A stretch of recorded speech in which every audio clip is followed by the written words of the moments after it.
Penyebab kebakaran depo Pertamina di Pelumpang, Jakarta Utara masih belum diketahui. Namun, warga di sekitar lokasi mengaku sempat melihat petir menyambar area depo Pertamina. Warga bernama Jonathan menjelaskan wilayah Pelumpang sempat diguyur hujan pada Jumat 3 Maret sekitar pukul 8 malam. Saat itulah petir terlihat menyambar kawasan depo Pertamina. Bahkan menurut Jonathan, sambaran petir terjadi lebih dari sekali. Ia menduga hal inilah yang mengakibatkan pipa Pertamina mengalami kebocoran. Sebab kebakaran terjadi hanya beberapa saat setelah petir menyambar. Sementara itu, pihak Pertamina telah menerjunkan tim investigasi guna mengetahui penyebab pasti kebakaran.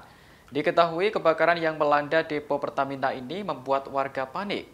Pasalnya, kobaran api merembet hingga permukiman warga yang jaraknya berdekatan. Warga yang tak sempat menyelamatkan diri akhirnya menjadi korban. Hingga Sabtu 4 Maret pukul 3 dini hari, jumlah korban meninggal ada 13 orang. Sementara puluhan orang lainnya terluka dan dilarikan ke sejumlah rumah sakit.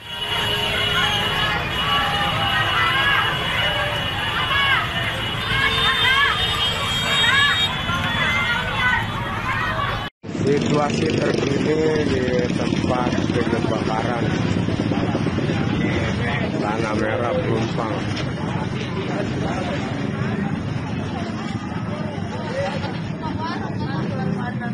Terima kasih sudah nonton. Jangan lupa like, subscribe, dan share ya.